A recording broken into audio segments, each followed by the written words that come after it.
Greetings, adventurers. You're listening to The Quiet Journeys of Professor Atwood with me, Professor Atwood. I'm glad you're here, and I can't wait to tell you about my latest journey. Don't worry, it's a safe space. I'll handle all the danger for you. I designed these stories to help you relax, chill anxiety, and go to sleep. Maybe they'll even put a smile on your face, even if it's a sleepy smile. So please, settle in, relax, and prepare to quietly drift off with me to parts known, unknown, and even some places in between. Comfortable? Very well. Let's get underway.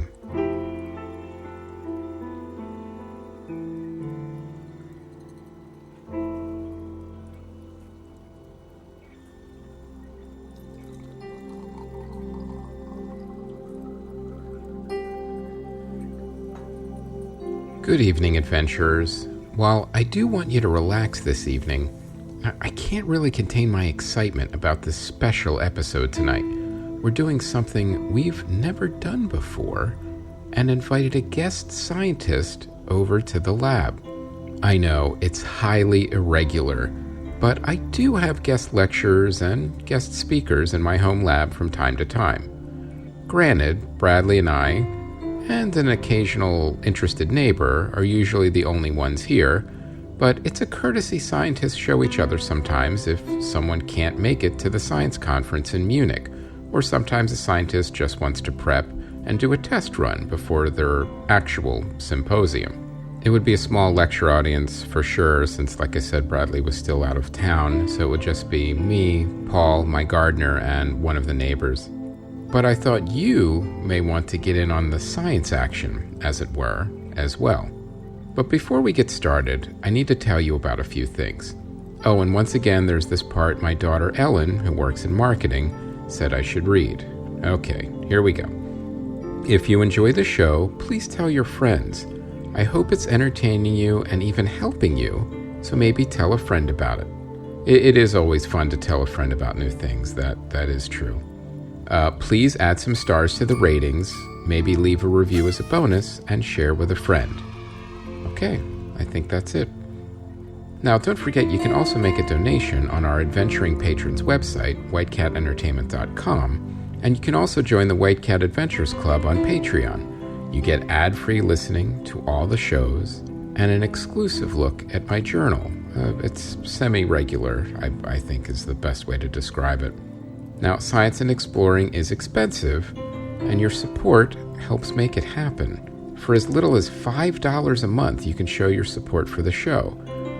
Please go to patreon.com/whitecatentertainment and enjoy the access your way.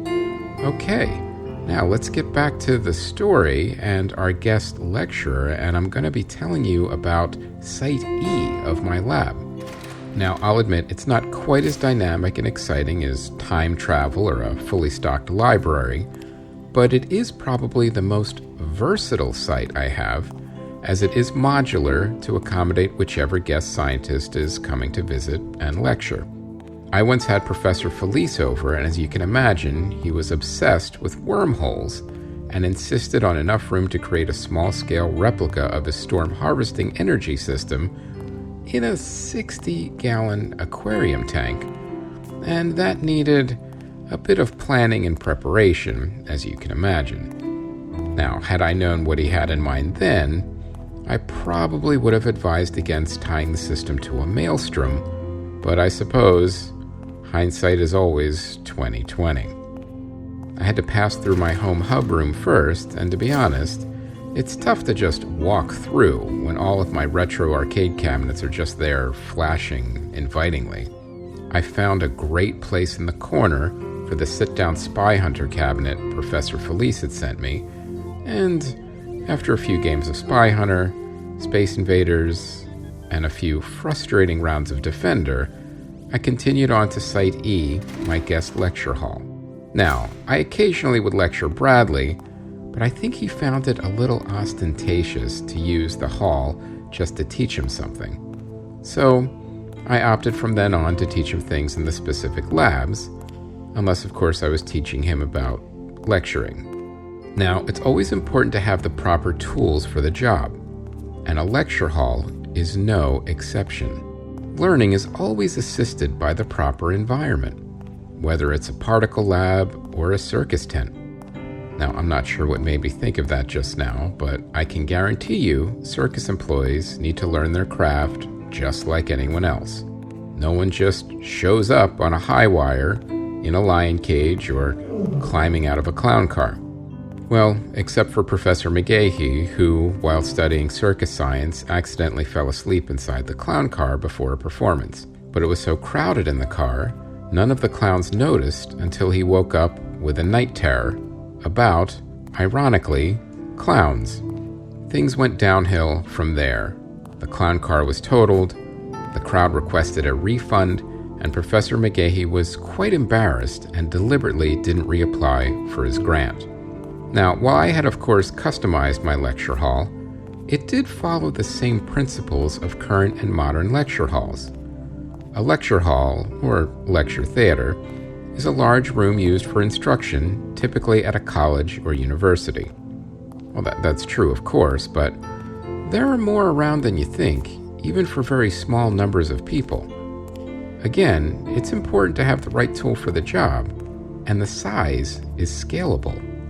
Anyway, unlike a traditional classroom with a capacity normally between 1 and 50, the capacity of a lecture hall is usually measured in the hundreds. Lecture halls almost always have a pitched floor, so that those in the rear are set higher than those at the front. Well, you know, like a movie theater, tiered seating, which allows them to see the lecturer.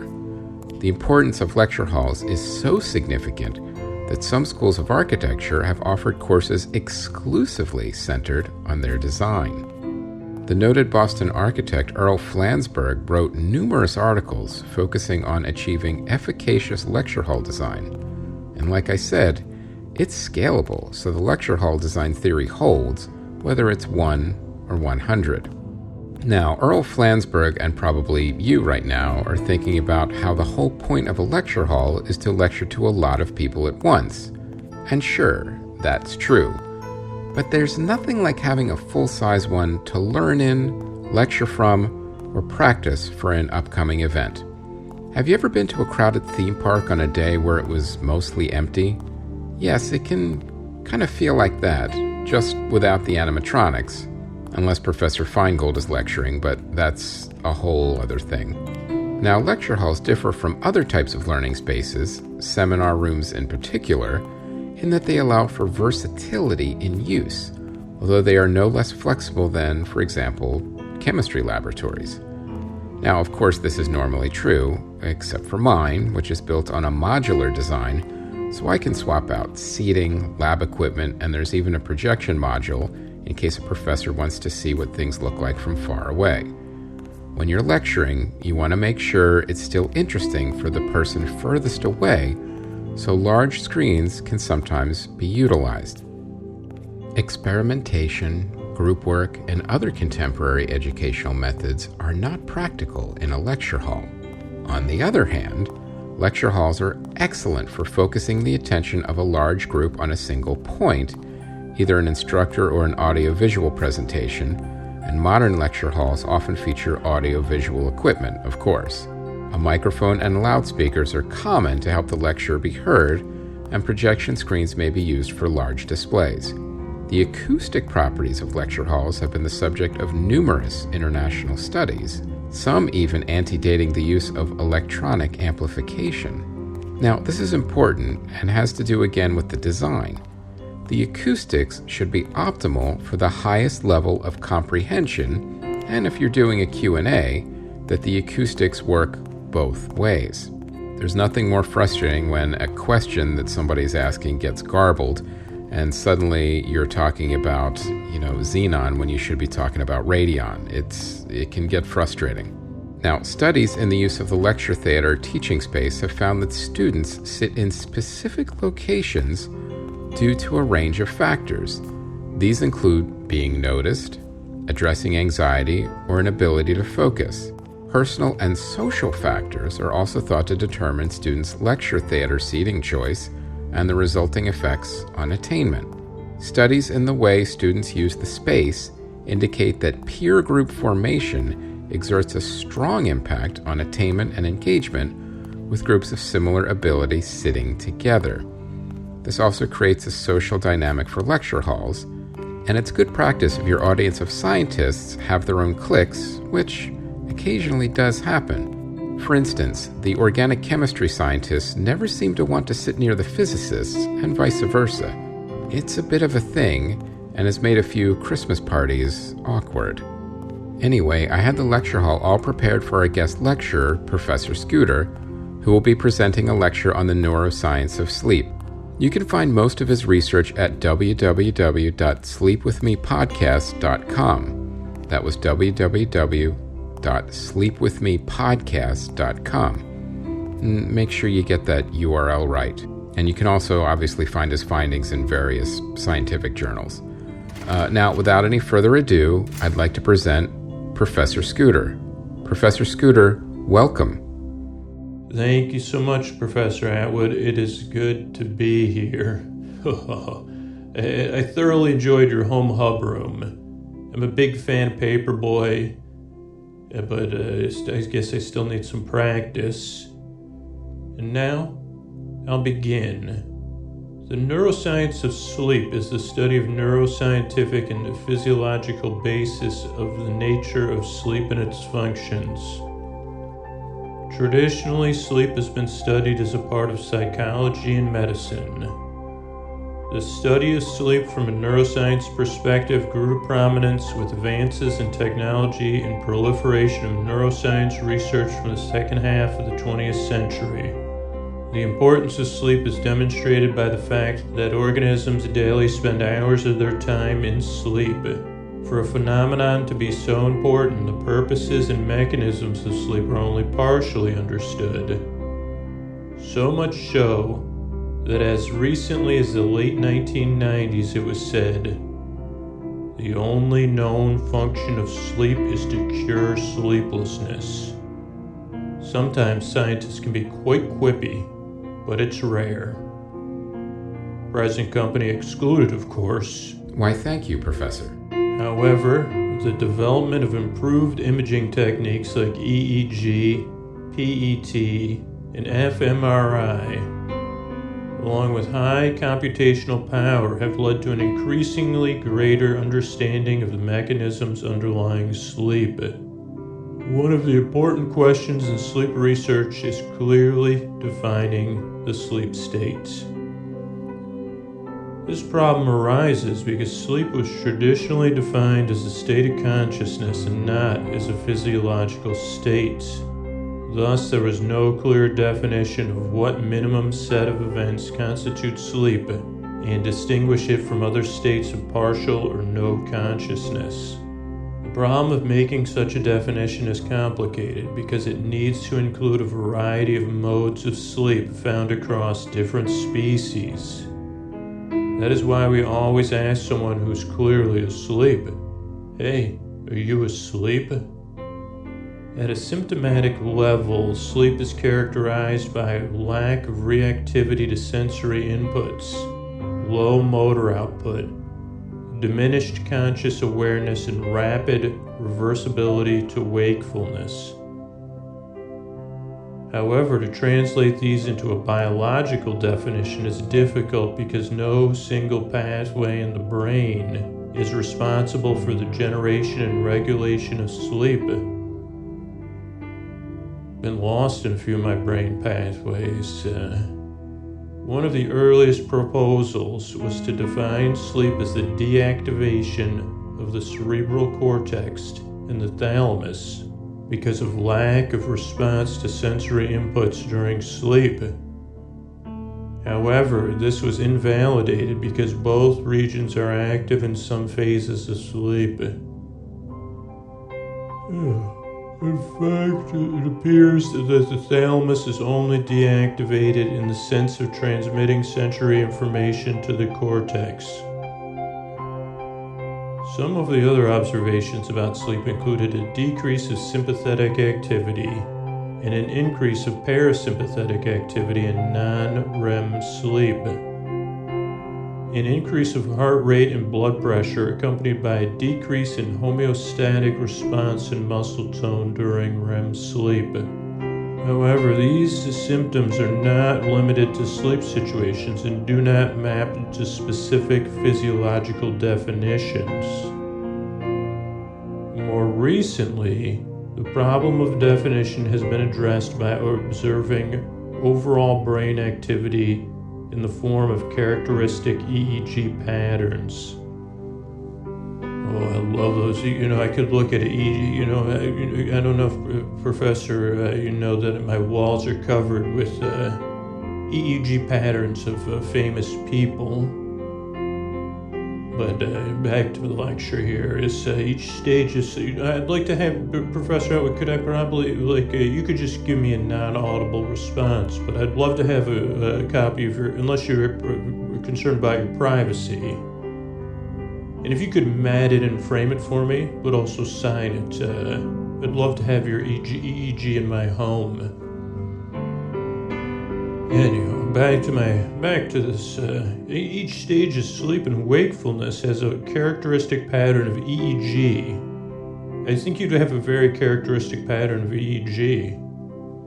You should see some of the ones I have. I can't disclose any names, but you would be very impressed. It's a little game I like to play at dinner parties. I say, ha ha ha. I cover the name. And I say, whose EEG is that? But then we do 50 questions as well. Oh boy, I must move on. For instance, what did I say? Characteristic patterns of EEGs that can be used to identify the stage of sleep. That's what got me so interested in I really wonder, Professor Atwood, what would your EEG tell me? Would you want to do a duet about that, like a song? Okay, you're right. For instance, REM sleep is characterized by low amplitude, mixed frequency waves. A sawtooth wave pattern is often present. This is rumored to give rise to the saying that someone is sawing wood when they snore, but that's unconfirmed. The questions of how sleep evolved in the animal kingdom and how it developed in humans are especially important because they provide a clue to the functions and mechanisms of sleep respectively.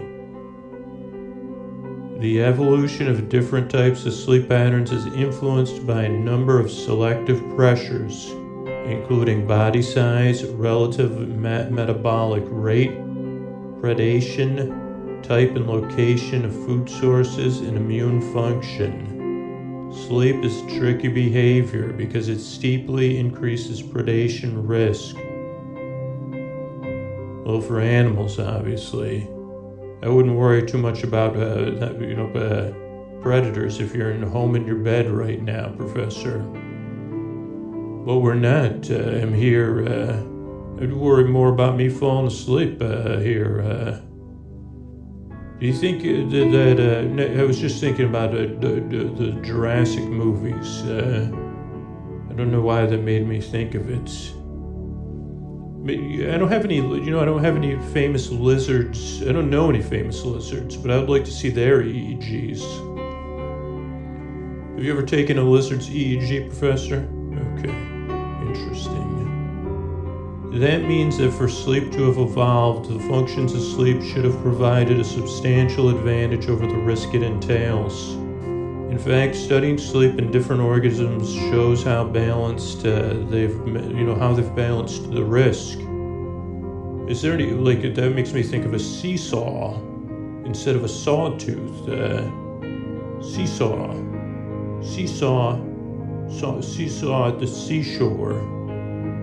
Sorry about that. It just sometimes my brain wonders about tongue twisters. Brain twist. Is there something called brain twister?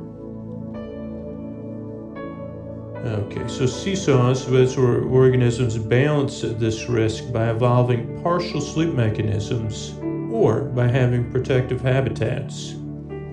I would like to sleep in a den. I think about that a lot. So go ahead if you're sitting here listening to the lecture. Think about a cozy, protective habitat inside a tree. Please don't shout out during my lectures, even if you're within my imagination. But yeah, a nice tree. You're right. Okay, living tree. I'm glad we're communicating on a psychic level. Living tree, or you'd say, I'm sure a rotted tree would be softer, but there could be other residents that would be in there with you. Protective habitats, thus studying the evolution of sleep might give a clue not only to the developmental aspects and mechanisms, but also to an adaptive justification for sleep. Humans possess both slow wave and REM sleep. In both phases, the eyes are closed and both hemispheres of the brain are involved. Sorry, Professor, for some reason my brain, there's a pause. I paused, everyone, because I was thinking, for some reason my brain said Tropic of Capricorn. And I said, that's different than a hemisphere, I believe. I guess they say the northern hemisphere, or we have the eastern and the western, or the right and the left hemispheres. Hemispheres is a very sleepy word. Hemispheres, it's kind of like a mushy sandwich in the middle. One study showed that echindas possess only slow wave sleep, non-REM sleep, everyone. This seemed to indicate that REM sleep appeared in evolution only after Therians. But this has later been contested by studies that claim that sleep in echidna.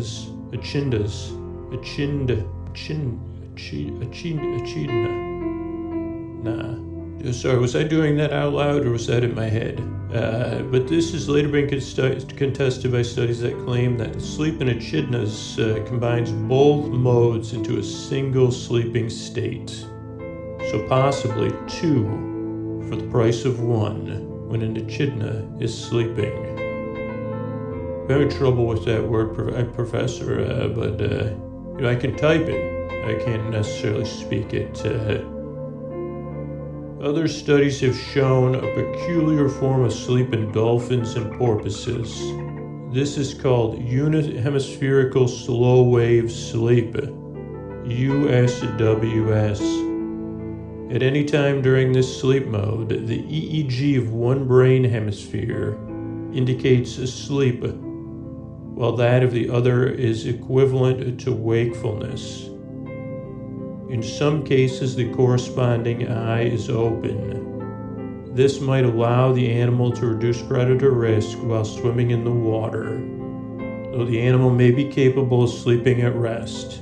I'm not quite sure, but I'll have to ask Professor Ryland and his dolphin Phil about this to get some clarity. It was one of my favorite tales of yours, Professor. Also, did you know I do have a EEG of a famous dolphin? Not that dolphin. It was an episode of Flipper that was not Flipper's EEG. I would love to have had access, not Phil's either. There was an episode of Flipper that was never aired, where Flipper had a counter, the anti-Flipper.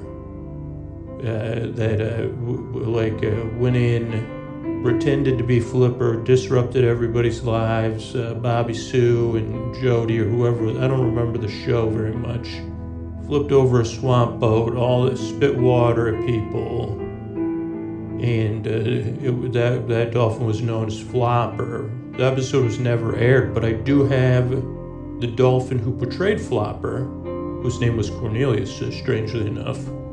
I do have Cornelius's EEG. Not super interesting. More interesting the fact that big break, Cornelius's big break, did not come on Flipper. Okay, where was I? Dolphins and Phil, right? The correlates to sleep found for mammals are valid for birds as well. However, the proportion of REM sleep in birds is much lower. Also, some birds can sleep with one eye open if there is high predation risk in the environment. This gives rise to the possibility of sleep in flight. Considering that sleep is very important and some bird species can fly for weeks continuously, this seems to be the obvious result. However, sleep in flight has not been recorded and is so far unsupported by EEG data. Further research may explain whether birds sleep during flight or if there are other mechanisms which ensure their remaining healthy during long flights in the absence of sleep. I should say so. I would, if I was a bird, I would, because birds don't have coffee breaks like we do. And unlike in birds, though, very few consistent features of sleep have been found among reptile species. So there's my question answered about reptiles, not about if you have any reptile EEGs. Or if you work with any celebrities, Professor, and you could get their EEG, or generally famous people, that would be terrific for my collection. It is one of my pastimes. My pastime is looking at them and talk. I don't really, I'm not comfortable with guests, so it gives me something to talk about. Some people take it as that braggadocious, but it's actually just like my celebrity EEGs comfort me, being able to talk about them. Okay, so back to the reptiles. The only common observation is that reptiles do not have REM sleep. I did have a pet iguana once that loved to sleep. He would go in his house, get on the top of his heating pad, curl up and sleep. I'm not convinced they don't dream in REM sleep, though, as one night I saw him sleeping, pretending to eat a strawberry. That was probably a good dream. I couldn't get no strawberry shortcakes, but he did love strawberries. Sleep in some invertebrates has also been extensively studied. For example, sleep in fruit flies and honeybees. We're finally getting to the birds and the bees here, Professor, and the fruit flies and the reptiles. But not only for sleep. It's good hygiene, bed hygiene. Some of the mechanisms of sleep in these animals have been discovered, while others remain quite obscure. The features defining sleep have been identified for the most part, and like mammals, this includes reduced reaction to sensory input, lack of motor response in the form of antennal immobility, and other stuff. There's just that they're sleeping. They say, hit the road. I'm sleeping. I don't know if drooling's on there. I don't have that in my study, but maybe that's a new thing I could study. Drool rates of non-mammal drooling. I have no knowledge about drooling, and so there's a gigantic lack in my understanding that has just been exposed thanks to this presentation. Unless I forgot, which does happen to me. The fact that both forms of sleep are found in mammals and birds, but not in reptiles, but again, I hold that in dispute, indicates that sleep might have evolved separately in both. Substantiating this might be followed by further research on whether the EEG correlates if sleep are involved in its functions or if they are merely a feature. Also, if I could pencil in this drooling stuff, that could also help. I would love, Professor, do you know anyone, think about this and get back to me, but a drool, like something that we could use to measure rates of drooling rates, that I could use across many, that I could use birds and other things. The birds, they said the androids dream of electric sleep. I would say the birds drool. Many great questions have been asked. Do android sheep drool? You'd say probably not, unless it's like an animated cartoon. I'd like to get back also so I can play a few more rounds. Professor, next time I visit, could you have get the game 720? It's a skateboarding arcade game. On free play, though, I was never able to get very far in that. It cost too many quarters. Okay, so back to where we are. EEG correlates. This is my further help in understanding the role in sleep and long-term plasticity. You know, Professor, plasticity. I've always wondered about plasticity of the brain, and it just makes me think of. Have you ever done that thing? Traditionally, it's done for Halloween, but or children's parties, or teachers do it, where you put spaghetti in a bowl. But then you wear a blindfold and you put your hand in the bowl. Whenever I hear brain plasticity, that's what I think of. Spaghetti in a bowl, wearing an eye mask. And saying, Scooter, what do you think you're feeling? But now all I think of is, this is what maybe brain plasticity feels like pasta, not plastic, to me.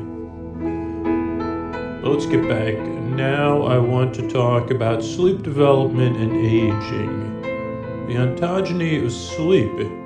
Ontogeny of sleep, that's also very hard to say. Makes me think of, there's Doc Ock. Is there Doc Ont? Who's an ontology.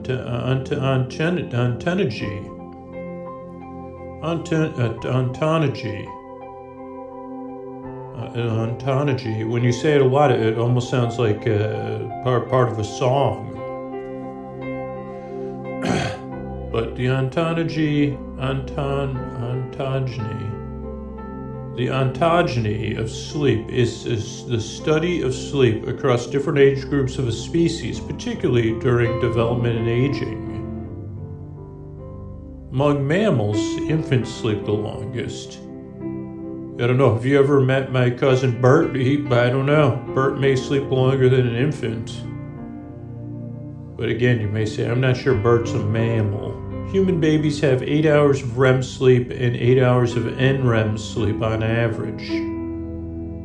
The percentage of time spent on each mode of sleep varies greatly in the first few weeks of development. Within a few months of postnatal development, there is a marked reduction in the percentage of hours spent in REM sleep. By the time a child becomes an adult, they spend about 6 to 7 hours in NREM sleep and only about an hour in REM sleep. How much, not to change the subject yet again, but how much REM sleep does the members of REM get? But I don't know how many members of I actually know someone, believe it or not, Professor, I don't want to try to impress you, but I know someone who's in a REM cover band. And so I could ask them how many members are in their cover band, and from there I could deduce how much REM sleep does REM get. But it would be a REM cover band, say 5 members, 5 hours a night. Not as much as an infant. Anyway, whereas about an hour of REM sleep. That is true not only of humans, but of many animals dependent on their parents for food. The observation that the percentage of REM sleep is very high in the first stages of development has led to the hypothesis that REM sleep might facilitate early brain development.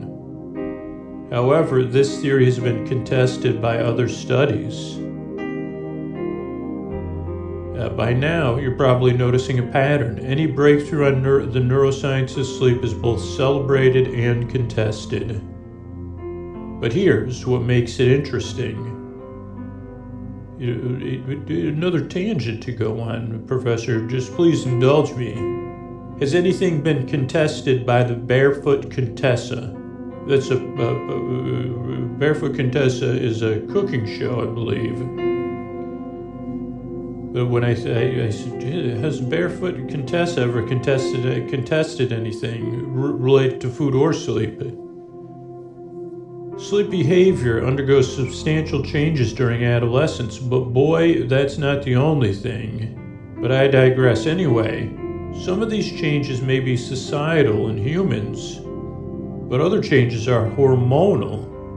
Another important change is the decrease in the number of hours of sleep as compared to childhood, which gradually becomes identical to an adult. It is also being speculated that homeostatic regulation mechanisms may be altered during adolescence. I know I gave my parents plenty of static. I was regularly static with them. Where regulation mechanisms may be altered. It is also speculated that homeostatic regulation mechanisms may be altered during adolescence. Apart from this, the effect of changing routines of adolescence on other behaviors such as cognition and attention is yet to be studied. One theory is the decline in total sleep time from childhood to adolescence seems to be more associated with environmental factors rather than a biological feature. I suppose this can be very true, especially if you grow up by an airport. I'm not kidding. I live within a range of an airport. Didn't grow up there, though. Correct, brain. In adulthood, the sleep architecture has been showing that sleep latency and the time spent in NREM stages, NREM stages 1 and 2 may increase with aging, while time spent in REM and SWS sleep seem to decrease. There's no question sleep and aging is an important area of research. A common observation is that many older adults spend time awake in bed after sleep onset in an inability to fall asleep and experience marked decrease in sleep efficiency. There may also be some changes in circadian rhythms.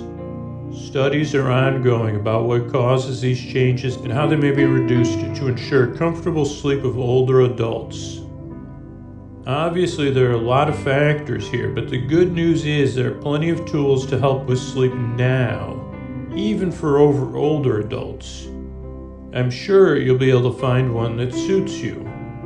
Anyway, understanding the activity of different parts of the brain during sleep, it can give a clue to the functions of sleep.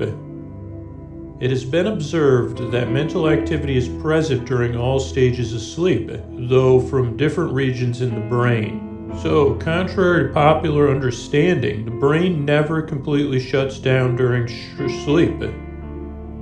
Also, sleep intensity of a particular region is homeostatically related to the corresponding amount of activity before sleeping. In other words, the more active you are before bed, the longer it will take to wind down.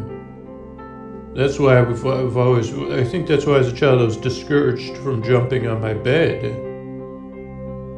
Now, there are various stages of sleep, such as NREM stages 1 through 3, but I wanted to focus more on REM sleep for today. REM sleep is where most muscles are paralyzed, and heart rate, breathing, and body temperature become unregulated.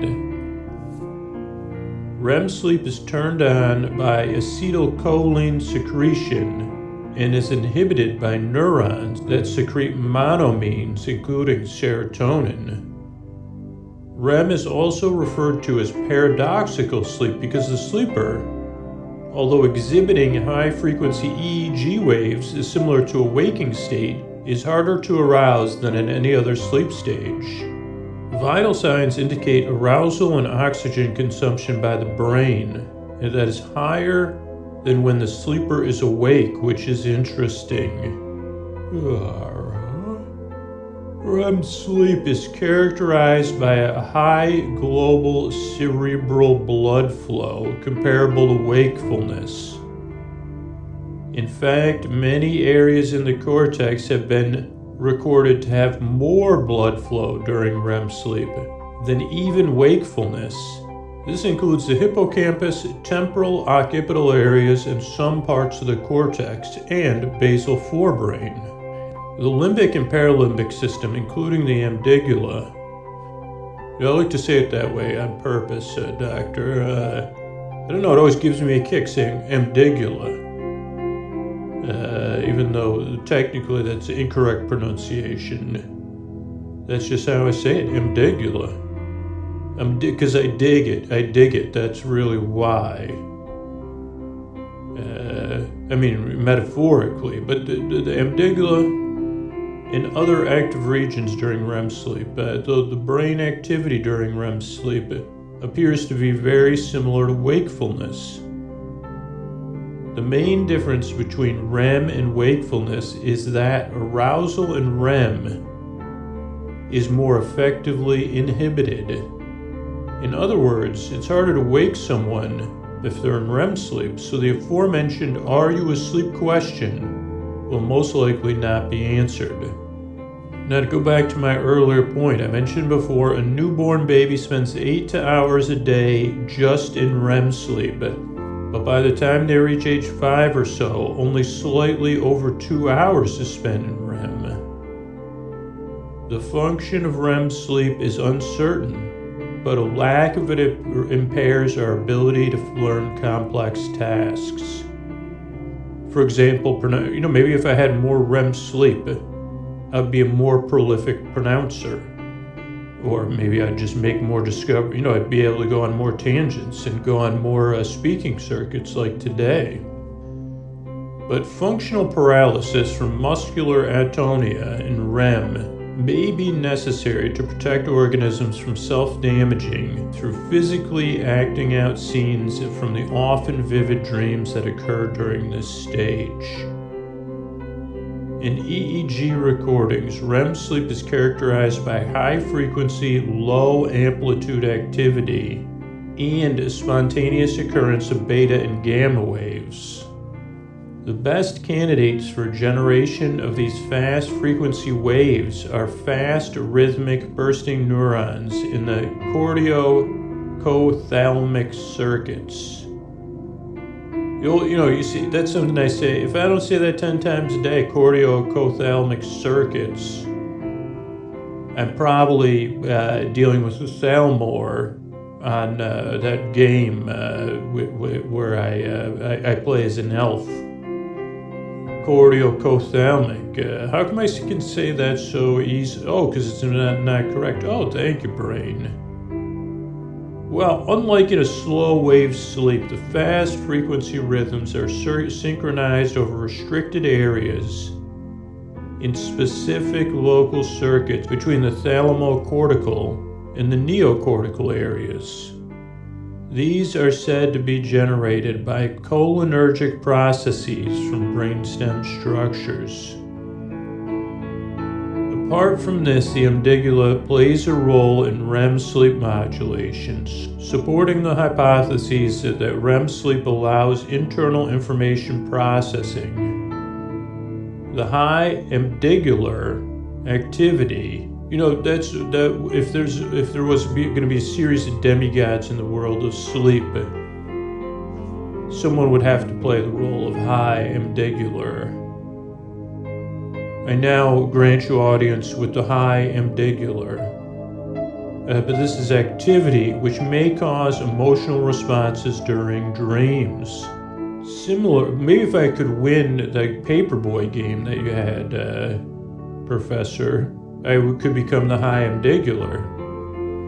I wouldn't get your amygdala high, though, because that's not a good way to become a high. I guess if you're an amygdala and you're high, then you would say I'm a high amygdala. But I have a feeling this is a place in the amygdala, the higher region. Similarly, the bizarreness of dreams may be due to a decreased activity of prefrontal regions, which are involved in integrating information as well as episodic memory. Now, no neuroscience discussion about sleep would be complete without mentioning dreams. So let's dig a little deeper here. Dreams are successions of images, ideas, and emotions and sensations that occur involuntarily in the mind during certain stages of sleep, mainly that REM stage. The content and purpose of dreams are not yet clearly understood, though various theories have been proposed. The scientific study of dreams is called oneirology. There are many theories about the neurological basis of dreaming. This includes the activation synthesis theory, the theory that dreams result from brainstem activation during REM street. Oh, REM street, I just said. I was thinking of 20, I guess maybe I dream of being in the movie, or there was once a show called 21 Jump Street. Or maybe I'd say take it on down to REM Street, that's where I live. You know who lives on REM Street? The members of REM. I'd like to see Michael Stipe's EEG, actually. Okay, there's also the continual activation theory. That's the theory that dreaming is a result of activation and synthesis, but dreams in REM Street. I'm still on REM Street, silly me. But dreams in REM sleep are controlled by different structures in the brain, and dreams as excitations of long-term memory. A theory which claims that long-term memory excitations are prevalent during waking hours as well, but are usually controlled and become apparent only during sleep. There are multiple theories about dream function as well. Some studies claim that dreams strengthen semantic memories. I don't think I would like to, I don't think I would like to dream about I don't know if semantic memories, this paper, is a work of my assistants and I. So I'm not sure I understand what semantic memories are, but I would prefer not to have dreams with words running around. But anyway, this is based on the role of the hippocampal neocortical dialogue in general connections between sleep and memory.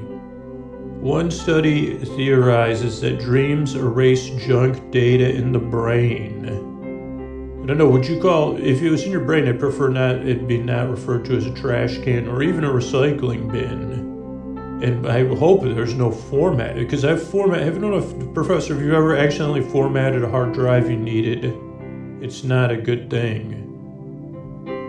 Okay, so there's emotional adaptation and mood regulation. Those are also proposed functions of dreaming. From an evolutionary standpoint, dreams might stimulate and rehearse threatening events. Ones that were common during the organism's ancestral environment, hence increasing a person's ability to tackle everyday problems and challenges in the present. For this reason, these threatening events may have been passed on in the form of genetic memories. This theory accounts well with the claim that REM sleep is an evolutionary transformation of a well-known defensive mechanism.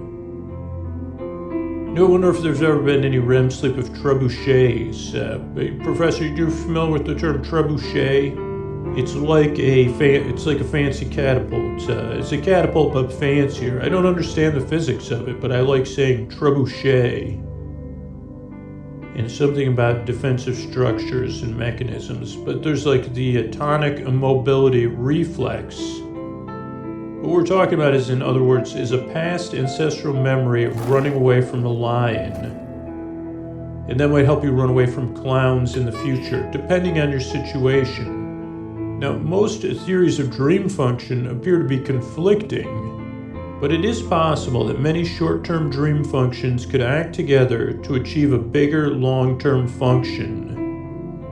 It may be noted that evidence for none of these theories is entirely conclusive. Would you believe that? I've been speaking to you today, and there's not much to conclude from it, other than sleep is endlessly interesting. So you can see, while there's many theories regarding the neuroscience of sleep, its purpose, and the purpose of dreams, we don't really know for sure. And again, that's what makes it exciting and interesting. Imagine it's like outer space at the bottom of the ocean. You're engaging in an ancient mystery every time you sleep.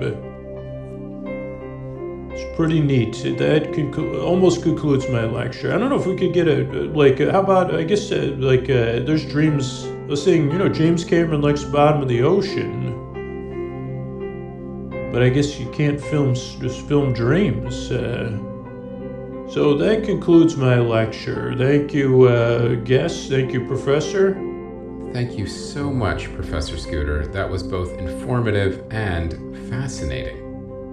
Again, it's been an honor. Also, if you, I would love to have your EEG, and if there's anybody else famous. The more famous, the better, because really helps give me something to talk. Or if you have anybody that's a confirmed, if the EEG is very different, I would like a reconfirmed, so 2 versions at different times.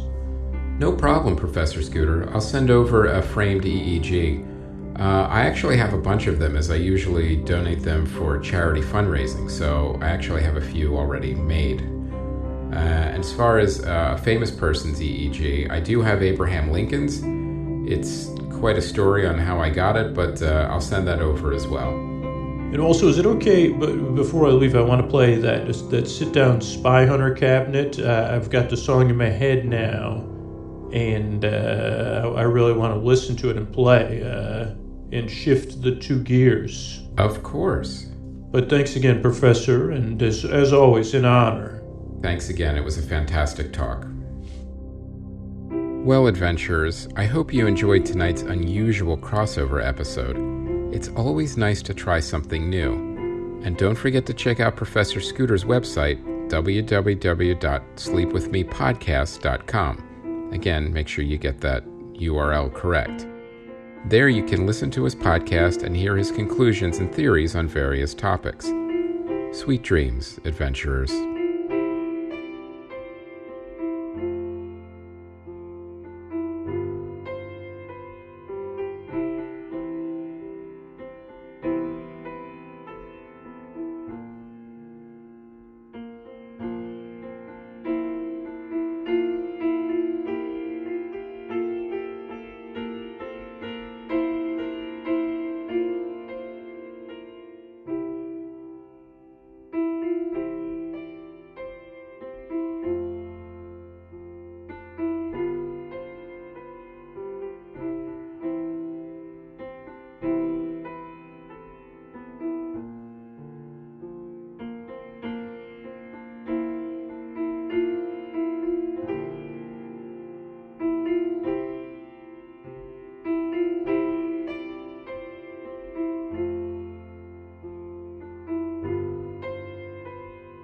The Quiet Journeys of Professor Atwood was created, written, and performed by Chris Mancini and produced by White Cat Entertainment.